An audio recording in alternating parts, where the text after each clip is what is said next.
Hello everyone. RO समीक्षा अधिकारी एवं सहायक समीक्षा अधिकारी के लिए जो अपनी करंट अफेयर्स की सीरीज चल रही है, उस सीरीज में पुनः हम एक नए वीडियो के साथ आज उपस्थित हैं। तो इस वीडियो के पहले क्वेश्चन को आइए देखते हैं। कह रहा है हाल ही में चीन के BRI प्रोजेक्ट, इस BRI का फुल फॉर्म होता है बेल्ट एंड रोड इनिशिएटिव, ठीक है ना, जो कि एक चाइना की एक महत्वाकांक्षी परियोजना है, के तहत पद्मा ब्रिज रेल लिंक कहाँ प्रारंभ हुई है। ठीक है, तो देखिए पद्मा ब्रिज रेल लिंक जो है ये वर्तमान में बांग्लादेश में, ठीक ना, जिसमें BD से शॉर्ट में बता दूंगा, बांग्लादेश में इस समय क्या है, पूरा होने को है। अभी इसका जो आधे से ज्यादा चरण है वो जो पूरा हो गया, ठीक है। इसमें अगर बात करें ये क्या हेल्प करेगा, तो बांग्लादेश की राजधानी ढाका को बांग्लादेश के दक्षिण पश्चिमी जिले जसोर से जोड़ेगा, ठीक है ना। अब चाइना इसमें क्यों हेल्प कर रहा है, देखिए चाइना का जो बेल्ट रोड इनिशिएटिव प्रोग्राम है, उसके तहत इसने यह नीति बनाई है आगामी 20 सालों 25 सालों जो भी कहें हम के लिए, कि वह अपने पड़ोसी देशों की मदद करेगा, चाहे उन्हें ऋण देकर, चाहे उनके बुनियादी परियोजनाओं में वित्त देकर, ठीक है ना, फाइनेंस करके। तो इस प्रकार इस पद्मा ब्रिज रेल लिंक का जो प्रारंभ हुआ है वो हुआ है ऑप्शन ए बांग्लादेश में, ठीक है। अगर हमसे पूछता उद्घाटन किसने किया, कि वहां की वर्तमान PM जो है इस समय शेख हसीना, उनके द्वारा ये इनॉग्रेट हुआ है। और चर्चा में इसलिए था क्योंकि चाइना का इसमें निवेश लगा है, ठीक है, इसलिए भारत के लिए गंभीर चिंता का विषय है। और बात करें तो बांग्लादेश की सबसे बड़ी लार्जेस्ट बुनियादी ढांचा परियोजना, ठीक है ना, बांग्लादेश की सबसे बड़ी अवसंरचना परियोजना, ठीक है ना, इंफ्रास्ट्रक्चर प्रोजेक्ट है, जिसके कारण भारत के समक्ष एक गंभीर सुरक्षा चुनौती भी उत्पन्न हो गई है, ठीक है ना। देखिए चाइना क्या हुआ, चाइना पिछले कुछ वर्षों से ही पाकिस्तान, श्रीलंका, मालदीव, इन देशों में निवेश के माध्यम से उन्हें अपना क्या किया गया, उन्हें अपनी नीतियों को फॉलो करने के लिए या भारत पर समकक्ष दबाव बनाने के लिए प्रेरित करता आया है, ठीक है। तो आइए क्वेश्चन पे आते हैं। तो पद्मा ब्रिज रेल लिंक जो है ये हुआ है बांग्लादेश में। और किस देश ने निवेश किया, तो चाइना ने। किस प्रोजेक्ट के तहत, बॉर्डर एंड रोड इनिशिएटिव। हमारा जो अगला प्रश्न है वो कह रहा है हाल ही में अक्टूबर 2023 के दौरान किसने महिला उद्यमिता प्लेटफॉर्म का शुभारंभ किया। क्या है, कौन सा प्लेटफॉर्म है, महिला उद्यमिता प्लेटफॉर्म, जिसे समाचार पत्रों में WEP, ठीक है ना, वोमेन एंटरप्रेन्योरशिप प्लेटफॉर्म भी कहा जा रहा है, ठीक है ना, वोमेन एंटरप्रेन्योरशिप अर्थात महिला उद्यमिता प्लेटफॉर्म। तो इंग्लिश का शब्द भी हमें जानना आवश्यक है। तो देखिए ये जो प्लेटफॉर्म है, इसका जो लॉन्चिंग की बात करें तो इसे लॉन्च किया भारत के थिंक टैंक नीति आयोग ने, ठीक है। और अटल इंक्यूबेशन सेंटर का भी स्थापना नीति आयोग ही कर रहा है, इसे भी जान लीजिए। तो देखिए बात करते हैं इस प्लेटफॉर्म को लॉन्च करने की आवश्यकता क्यों पड़ी। तो नीति आयोग क्या है, या भारत गवर्नमेंट क्या है, चाहती है कि महिला स्वामित्व वाले जितने भी व्यवसाय हैं वो ग्रो करे, महिलाओं का स्वामित्व उनमें ज्यादा हो, ठीक है ना। तो महिला स्वामित्व वाले व्यवसायों को सक्षम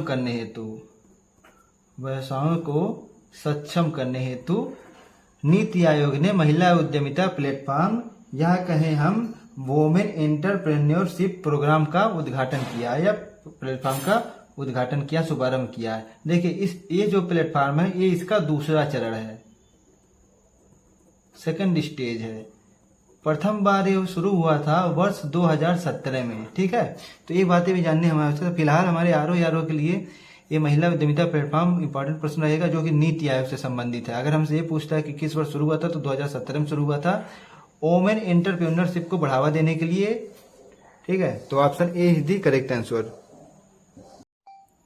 हमारा जो नेक्स्ट क्वेश्चन है वो कह रहा है हाल ही में 9वां P20 सम्मेलन कहां आयोजित किया जाएगा। देखिए जैसे अभी तक हम जानते हैं G20 जो वर्तमान में G21 हो चुका है, उसी प्रकार P20 है। P से यहाँ अर्थ यह है पार्लियामेंट्री, ठीक है ना, P से जो अर्थ है वो है पार्लियामेंट्री अर्थात संसदीय, ठीक है ना, संसदीय अध्यक्षों का सम्मेलन, ठीक है ना, पार्लियामेंट्री स्पीकर समिट, इस प्रकार से भी आप जान सकते हैं। तो इसमें क्या होगा कि G20 के जितने सदस्य देश हैं उन संबंधित देशों के संसदों के अध्यक्ष या लोकसभा अध्यक्ष हम बोले, जैसे अपने भारत में होता है, वहां के स्पीकर जो हैं इस सम्मेलन में क्या करेंगे, प्रतिभाग करेंगे। तो वर्तमान में एक नया देश भी इसमें यूनियन शामिल हो गया, अफ्रीकन यूनियन। तो पहली बार अफ्रीकन यूनियन के जो संसद के अध्यक्ष होंगे, स्पीकर्स होंगे, वो भी इसमें भागीदारी करेंगे। इस नाते यह पुनः चर्चा में आ गया है और इस वर्ष जो है इसका 9वां है। ये 9वें क्रम का सम्मेलन होगा। आयोजन स्थल की बात करें तो ये वर्तमान में भारत के यशोभूमि में होगा। अब देखिए यशोभूमि का पूरा नाम भी आपको जानना आवश्यक होगा। यशोभूमि का पूरा नाम एक बार बोल देता हूँ, फिर लिख के बता देता हूँ। अंतरराष्ट्रीय सम्मेलन और एक्सपो सेंटर, ठीक है ना, international convention and expo centre, अंतरराष्ट्रीय सम्मेलन और एक्सपो सेंटर, जिसे हम शॉर्ट फॉर्म में यशोभूमि के नाम से जान रहे हैं। और इसके कहाँ पे है अगर पूछता है तो ये न्यू दिल्ली में है, न्यू दिल्ली में है। तो इसका जो आयोजन होगा वो होगा यशोभूमि। देखिए एक प्रश्न में 3 से 4 प्रश्न छुपे होते हैं, ठीक है। तो इस प्रकार एक प्रश्न से हमें काफी ज्यादा जानकारी मिली। अफ्रीकन यूनियन के बारे में हमने जान लिया, यशोभूमि के बारे में जान लिया, P20 का जो क्रम होगा 9वां वो भी जान लिया, ठीक है ना, P20 के बारे में जान लिया, ठीक है। तो Yashobhoomi is the correct answer for this question. हमारा जो अगला प्रश्न होगा वो कह रहा है हाल ही में चर्चा में रहे ऑपरेशन पवन का संबंध किससे है? कौन सा ऑपरेशन था? ऑपरेशन पवन। नेपाल विकल्प में दिया है, बांग्लादेश दूसरा कह रहा है, तीसरा विकल्प श्रीलंका, जो अंत में है विकल्प वो है भूटान। तो जल्दी से इसका आंसर बता देता हूँ, फिर इस क्वेश्चन के बारे में 2 बातें जानेंगे। तो इसका जो करेक्ट आंसर होगा, जो ये ऑपरेशन हुआ था वो हुआ था श्रीलंका में, संचालित हुआ था भारतीय सेना के द्वारा, ठीक है ना। अगर हमसे संबंधित वर्ष पूछता है कि किस वर्ष में यह आयोजन, ये अभ्यास हुआ था, ये मिलिट्री ऑपरेशन हुआ था, तो इसका जो संबंधित वर्ष है वो है 11 अक्टूबर 1987 या 1987 में इस ऑपरेशन को क्रियान्वित किया गया था। और मूल रूप से यह वहां के उस समय ये श्रीलंका में काफी तनाव की स्थिति थी, गृह युद्ध की स्थिति थी। हमारा जो अगला प्रश्न है वो कह रहा है हाल ही में स्पेक्स 2030 या स्पेक्स 2030 पहल किसने प्रारंभ किया? देखिए कोई भी सरकारी योजना होती है या अंतर्राष्ट्रीय संस्था के द्वारा प्रोग्राम लॉन्च होता है तो वो मूल रूप से इंग्लिश के शब्दों से निर्मित होता है, ठीक है ना, जिसे हम रूपांतरित करके हिंदी में पढ़ते हैं, ठीक है ना, जो रूपांतरित करके करंट अफेयर्स के मैगजीनों में दिया होता है। तो इंग्लिश में जो है इस प्रकार कुछ होगा, हिंदी में स्पेक्स, ठीक है ना। दोनों बातों को जानना आवश्यक है। स्पेक्स का फुल फॉर्म जान लीजिए, स्पेक्टेकल्स होता है, ठीक है ना, जिसका अर्थ होता है, हम बात करें अगर तो चश्मा, सन ग्लास या आई ग्लास बोल लीजिए आप, ठीक है। तो स्पेक्टेकल्स होता है जिसका अर्थ होता है चश्मा। अब देखिए इसे लॉन्च करने वाली जो संस्था है वो है WHO, वर्ल्ड हेल्थ ऑर्गेनाइजेशन, विश्व स्वास्थ्य संगठन, ठीक ना। विश्व स्वास्थ्य संगठन ने लॉन्च क्या किया या लॉन्च करने वाला है, जिस तरीके से भी हम माइंड में रख सके।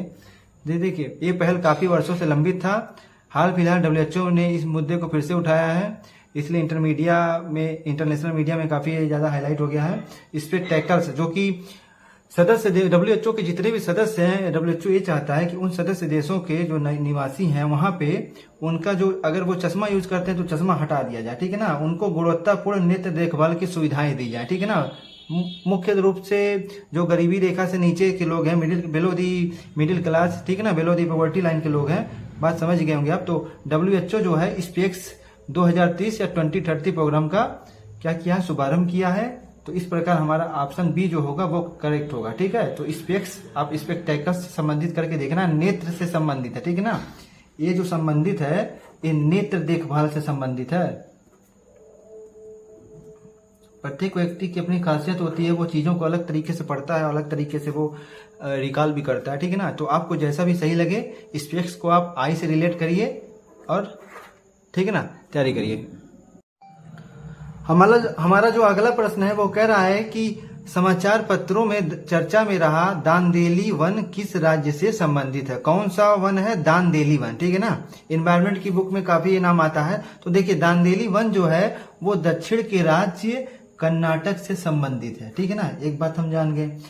और इस वन की विशेषता क्या है? तो देखिए इस वन का जो पारिस्थितिक तंत्र है, इकोसिस्टम है, ठीक है ना, जो यहाँ का इकोसिस्टम है उसकी कुछ अपनी अनूठी विशेषता होती है, ठीक है ना। समृद्ध जैव विविधता, ठीक है ना, रिच बायोडाइवर्सिटी, ठीक है ना, बायोडाइवर्सिटी इसकी भी काफी अच्छी है, ठीक है, जिसके कारण सरकार चाहती है कि इस वन को मूल रूप से यह अपनी स्थिति में बना रहे। तो देखिए एक चीज और जान लेते हैं, इसी दांदेली वन के बगल में ही काली टाइगर रिजर्व स्थित है। कौन सा टाइगर रिजर्व? काली टाइगर रिजर्व, ठीक है। तो दांदेली वन जो है कर्नाटक में स्थित है। समाचार पत्रों में अपने पारिस्थितिक तंत्र, इकोसिस्टम और बायोडाइवर्सिटी के कारण चर्चा में था। और एक चीज और जान लीजिए, काली टाइगर रिजर्व जो है इससे ठीक सटा हुआ ही स्थित है, ठीक है। तो काली टाइगर रिजर्व भी कर्नाटक में है, ये बात भी हमें पता लग गया। और दांदेली जो है वो कर्नाटक में है। तो ये बातें तो हमें जाननी है। प्रश्न किसी भी तरह से हमें घुमा के पूछे जा सकते हैं।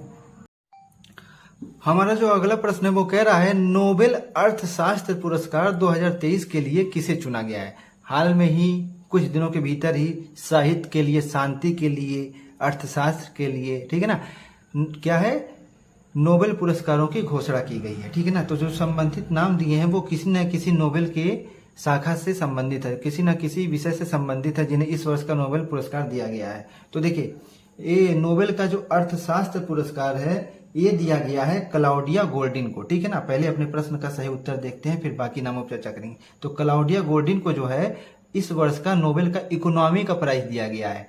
और अगर हमसे ये पूछता है कि क्लाउडिया किस देश से संबंधित है, तो क्लाउडिया जो है संयुक्त राज्य America, United state of America से रिलेटेड है। और जॉन फॉसे की अगर बात करें तो जॉन फॉसे को इस वर्ष लिटरेचर अर्थात साहित्य का पुरस्कार, साहित्य का नोबेल पुरस्कार दिया गया है, ठीक है। जो कि अगर हम बात करें संबंधित हैं तो ये संबंधित है नॉर्वे से। जॉन, देखिए क्वेश्चन हमसे ऐसे भी पूछ सकता है कि जॉन फॉसे जिन्हें इस वर्ष का साहित्य का नोबेल पुरस्कार दिया गया है वो किस देश से संबंधित है? तो नॉर्वे जानना, ये भी जानना हमें इस वर्ष के लिए आवश्यक होगा। आगामी 6 माह में जितने भी पेपर होंगे उनमें ऐसे भी प्रश्न बनाए जा सकते हैं। अब देखिए नरगिस मोहम्मदी जो है इन्हें इस वर्ष शांति का नोबेल पुरस्कार दिया गया है। जो कि संबंधित देश इनका होगा वो ईरान में होगा। वर्तमान में ये कैदी जीवन यापन कर रही हैं जो कि ईरान में की जेल में बंद है। इन्हें 31 वर्ष की सजा सुनाई गई है, ठीक है ना। तो नरगिस मोहम्मदी और क्लाउडिया गोल्डिन इस वर्ष का इंपॉर्टेंट लग रहा है। बाकी आप पढ़ना तो सभी है। तो हमारे जो संबंधित प्रश्न का सही विकल्प होगा वो होगा क्लाउडिया गोल्डिन, जिन्हें वर्ष 2023 के लिए नोबेल का अर्थशास्त्र पुरस्कार दिया गया है। हमारा जो अगला प्रश्न है वो कह रहा है, हाल ही में चर्चा में रहा मिसाइल प्रणाली आयरन डोम किस देश से संबंधित है? कौन सा मिसाइल डिफेंस सिस्टम है? आयरन डोम, ठीक है ना। देखिए पहली बार हमने आयरन डोम का नाम नहीं सुना। इससे पहले भी हमने इजराइल से आयरन डोम को क्या किया है, आयात करने, वहां की इस रक्षा प्रणाली को खरीदने की बात करी है। भारत सरकार ने इसमें काफी रुचि दिखाई है, पश्चिमी देशों ने भी काफी रुचि दिखाई है। इसकी विशेषता यह होती है कि ये जो मिसाइल प्रणाली है कम दूरी के रॉकेटों को रोकने में काफी ज्यादा सक्षम है, ठीक है ना। अब फिर से हाईलाइट क्यों हो गया, देखिए गाजा पट्टी, ठीक है ना, गाजा पट्टी मालूम ही होगा पूरा स्टोरी। गाजा पट्टी, फिलिस्तीन, वेस्ट बैंक, इजराइल जो विवाद चल रहे हैं मालूम। यहाँ के जो आतंकवादी हैं, ठीक है ना, यहाँ पे एक आतंकवादी काफी समूह जो है काफी ज्यादा सक्रिय है, जिसे पश्चिमी मीडिया ने हमास नाम दिया, ठीक है ना, पश्चिमी सरकारों ने हमास नाम दिया। अब इस हमास इस्लामिक संगठन ने क्या किया है, अचानक से ही इजराइल पे काफी ज्यादा बमबारी रॉकेटों से हमला कर दिया, ठीक है ना, जिसके कारण हम आयरन डोम जो था जितनी इसकी क्षमता होनी थी उतने उस तरीके से परफॉर्मेंस नहीं कर पाया, ठीक है ना, जिसके कारण इजराइल की इस मिसाइल प्रणाली पे प्रश्न चिन्ह भी उठता है कि, ठीक है ना, कि जैसा होता है ना कि नाम बड़े और दर्शन छोटे, जैसा भी हम समझिए। तो जितनी इसकी क्षमता थी, जितना ये रोक सकता था उतना ज्यादा नहीं रोक पाया, जिसके कारण यह आयरन डोम जो है काफी ज्यादा चर्चा में आ गया। तो देखिए आयरन डोम जो है मिसाइल डिफेंस सिस्टम, ये इजराइल से संबंधित है। और अगर हमसे प्रश्न ये पूछता है कि आयरन डोम क्या है, ठीक है ना, आपसे 4 चीज दे देगा, तो आयरन डोम जो है वो एक मिसाइल डिफेंस सिस्टम है, ठीक है ना। यहां लिख देता हूं, आयरन डोम जो होता है वो होता है मिसाइल डिफेंस सिस्टम, जो मूल रूप से इजराइल की डिफेंस सिस्टम है। तो इस प्रकार ऑप्शन बी जो होगा हमारा सही विकल्प होगा। हमारा जो अगला प्रश्न है वो कह रहा है हाल ही में भारत ने आपदा राहत अभ्यास चक्रवात कहाँ प्रारंभ किया है। देखिए वो चक्रवात इसका नाम है, ये साइक्लोन, वो भूगोल वाले साइक्लोन को मत समझिएगा, ठीक है ना। ये इसको नाम दिया गया है, क्या है, डिजास्टर मैनेजमेंट कोई एक्सरसाइज है, उसे नाम दिया गया है भारत सरकार द्वारा चक्रवात। ये कह रहा है इसे कहाँ प्रारंभ किया गया है। तो पहले संबंधित सही विकल्प को देख लेते हैं, फिर इसके बारे में जानेंगे। तो इस वर्ष जो आपदा राहत अभ्यास चक्रवात हुआ है वो हुआ है गोवा में, ठीक है ना। गोवा में हुआ है 9 से 11 अक्टूबर के मध्य, 9 से 11 अक्टूबर के मध्य किया गया है। अब देखिए चक्रवात के बारे में जानते हैं। ये है कि कहीं पे अगर मानवीय संकट आ जाता है, मानवीय जान धन को हानि होने वाली होती है, हो चुकी होती है, तो भारत सरकार द्वारा उससे निपटने के लिए इस चक्रवात का क्या किया जाता है, अभ्यास किया जाता है। भारत सरकार के मूल रूप से कहें तो भारत सरकार की जो तीनों सेनाएं हैं, भारतीय नौसेना, वायुसेना, या ठीक है ना, वायुसेना, और फिर हमारे मिलिट्री बोल लीजिए, ठीक है ना। तो नेवी, एयर एंड मिलिट्री जो हमारी सेनाएं हैं उनके द्वारा इस अभ्यास को बारी बारी से आयोजित या क्या किया जाता है, संपन्न किया जाता है। और इस वर्ष जो हुआ है वो हुआ है गोवा में हुआ है। तो चक्रवात जो है आपदा राहत अभ्यास है जो कि गोवा में हुआ है, ठीक है। तो ऑप्शन बी जो होगा करेक्ट विकल्प होगा। हमारा अगला प्रश्न कह रहा है 20वें एशियन गेम्स 2026 का आयोजन कहाँ किया जाएगा। जो विकल्प है उनमें पहला है चीन, दूसरा है अपना प्यारा भारत, तीसरा है बांग्लादेश और अंत में कह रहा है जापान। तो देखिए चीन तो नहीं होगा क्योंकि चीन में वर्तमान में अभी 19वां हो ही रहा है या हो गया है, ठीक है ना, जिसमें भारत ने क्या हुआ है 107 पदक जीते हैं, ठीक है ना। कमेंट में बताइए कितने गोल्ड है, कितने सिल्वर है, कितने ब्रोंज है, ठीक है ना। और फिर देखिए, और भारत में तो अभी बात ही नहीं इसकी कि अभी आयोजित होगा। ये जो हो रहा है, ये जो होगा 2026 वाला 20वां एशियन गेम वो होगा जापान में, जो कि हमें ऑप्शन डी में दिख रहा है। और जापान के आइची नगोया में होगा ये, जापान के आइची नगोया में आयोजित होगा। नगोया प्रोटोकॉल भी आप जानते होंगे, ठीक है ना, तो वही वाला सिटी है। आइची नगोया में ये संपन्न होगा। इससे पहले भी जापान ने क्या हुआ है 2 बार इस सम्मेलन को आयोजित कर चुका है। प्रथम बार इसने 1958 में 1958 में और दूसरी बार 1994 में 1994 में एशियन गेम्स को क्या किया था, होस्ट किया था। ये इसका तीसरी बार होगा, ठीक है ना। तो ये तीसरी बार होगा, थर्ड टाइम होगा जब वो एशियन गेम्स का क्या करेगा, आयोजन करेगा, ठीक है ना, इसकी मेजबानी करेगा, ठीक है ना। तो इस वर्ष का 2026 का जो 20वां एशियन गेम होगा वो होगा जापान में। और इस वर्ष जो हुआ है वो चाइना में हुआ है, 19वां था। चाइना के कहाँ हुआ है, किस शहर में, होंगझू, ठीक है ना। इनके नाम भी बड़े अजीब होते हैं, तो होंगझू में हुआ है। तो ऑप्शन डी जो हमारा होगा वो करेक्ट होगा इस प्रश्न के लिए, जापान। Okay, thank you.